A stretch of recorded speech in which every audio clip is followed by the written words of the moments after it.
Hello നമസ്കാരം. നമ്മളിന്ന് നമ്മുടെ വീട്ടിലാട്ടോ. നമ്മുടെ രണ്ട് അതിഥികൾ വന്നിട്ടുണ്ട്. ഇതാണ് അതിഥി ഒന്ന്. എന്താ പേര് പറ. എവിടെ വീട്? ആ അതല്ലേ, സുധേവേട്ടനാണിത്. നമ്മുടെ വേറൊരാളും കൂടി വന്നുകൊണ്ടിരിക്കുന്നുണ്ട്. ഇതാരാണ്? പേര് പറ. ആ ആ ശശിയേട്ടൻ അല്ലേ? എവിടേക്കാ വന്നിപ്പോ? ആ അബി എങ്ങോട്ട് വാ. എന്നാ ശശിക്കുട്ട ചോറിങ്ങ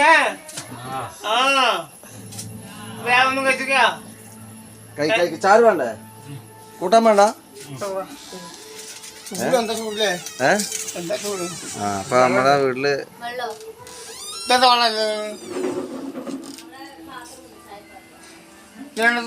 തോട്ടം